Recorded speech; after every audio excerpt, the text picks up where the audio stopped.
और मेरा निवेदन मेरी जीजियों से, मेरे जीजाओं से, बेटियों से, बेटाओं से, चंद्रशेखर महादेव की कथा चल रही है, चंद्रमौलेश्वर महादेव की शिव महापुराण की कथा चल रही है। आप सबसे एक निवेदन करना चाहूँगा, जितने भी शिव भक्त यहाँ कथा श्रवण करने के लिए आ रहे हैं, जितने भी शिव भक्त, आप सबसे निवेदन करूँ कि प्रयास करो, प्रयास करो।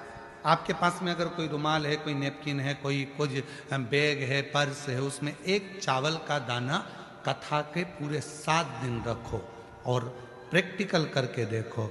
जब 7वां दिन हो, उस चावल के दाने को किसी भी शंकर के शिवलिंग पर समर्पित कर कर बाबा से अपने मन की बात कहकर देखो।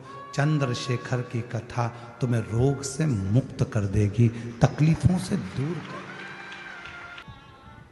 और ये नियम आज का नहीं है, ये नियम पहले का है। हमारे यहाँ पर सत्यनारायण की कथा होती थी तो पंडित जी सबके हाथ में थोड़ा थोड़ा फूल देकर, चावल देकर बिठा देते थे। बोलो बोलो, तुम्हारे दर होता है कि नहीं होता ऐसा? जब कथा होती थी 2-4 दाना चावल का दे देते थे, बैठ जाओ कथा सुनने के लिए, हाथ में चावल पकड़ा देते थे, कथा पूरी होती थी। बोलो बोलो, तुम्हारे दर होता है कि नहीं होता ऐसा? जब कथा होती थी सत्यनारायण जी की, भगवान की कोई कथा होती थी, या माताएं अपनी कथा पढ़ती है, कोई तीज की कथा, चतुर्थी की कथा, पंचमी की कथा, चतुर्थी की कथा, कोई कथा पढ़ती है तो हाथ में 2-4 दाने चावल के लेके बैठ जाती हैं, कथा सुनती हैं, फिर वो भगवान को समर्पित कर दी। ये आज का नियम नहीं, पुराना नियम है। किसी से पूछना कि चावल के दाने हाथ में लेकर कथा श्रवण करने का क्या फल होता है? हाथ में चावल का एक दाना भी अगर हमारे भीतर होता है और हम उस कथा को श्रवण करने के बाद वो दाना समर्पित करते हैं, उसका फल क्या होता है? मतलब है चावल का एक दाना मतलब आरोग्यता प्रदान करना, चंद्र का भाव। हे शिव, हम आपको बहुत कुछ नहीं दे सकते, एक चावल का दाना हमारे जीवन का एक अंश मात्र है महाराज, एक अंश। हे शिव, हे करुणा सागर, ये आपको समर्पित,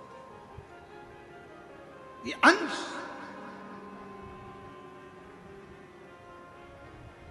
एक अंश। गेहूं वापिस गेहूं को जन्म दे देता है, चना वापिस चने को जन्म दे देता है। गेहूं के भी 2 हिस्से हो जाते हैं, चने के भी 2 हिस्से हो जाते हैं, सोयाबीन सोयाबीन को जन्म दे देता है, 2 हिस्से हो जाते हैं। मसूर मसूर को जन्म दे देती है, 2 हिस्से हो जाते हैं। पर चावल का एक दाना जिसके 2 हिस्से, 2 फड़ कभी नहीं होते, और वो चावल का दाना चावल को जन्म नहीं देता, वापिस अंकुरित नहीं होता, वो एक बार अंकुरित हो जाता है, फिर दूसरी बार अंकुरित वही चावल का दाना नहीं होता। गेहूं का दाना फिर अंकुरित होगा, सोयाबीन फिर अंकुरित होगा, चना फिर अंकुरित होगा, परंतु जो चावल का दाना है वो 2 फड़ में नहीं टूटता, वो अंकुरित वापिस नहीं होता।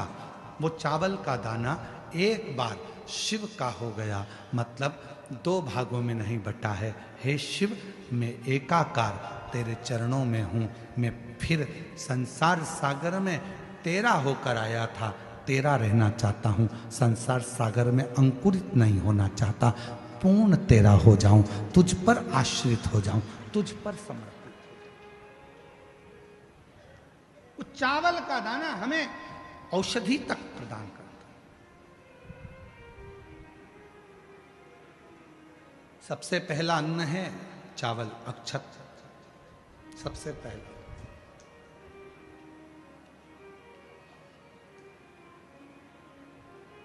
सबसे पहला अगर कोई अन्न है तो वो अक्षत है, सबसे पहला चावल, ये समर्पित है। एक चंद्रमौलेश्वर महादेव का नाम लेकर एक चावल का दाना भी सुख देता। और मेरी जीजियां याद रखें, मेरी जीजियों से निवेदन है, कभी कभी ऐसा लगता है शरीर में अगर कोई गांठ पड़ जाती है, बच्चादानी में गांठ आ गई, चेस्ट में गांठ आ गई, शरीर के कोई अंग में गांठ आ गई, घबराना नहीं है, डॉक्टर का इलाज करवाओ, दवाइयाँ लो, साथ में एक नियम बनाओ, प्रदोष काल में 2 दीपक शिव जी के मंदिर में लगाओ और एक चावल का दाना शंकर भगवान पे चढ़ाना प्रारंभ करो। वही चावल के दाने को वापिस उठाओ। अगर प्रदोष का व्रत नहीं है तो उसी दिन खाओ, और अगर व्रत है तो दूसरे दिन उस चावल के दाने को जरूर खाओ।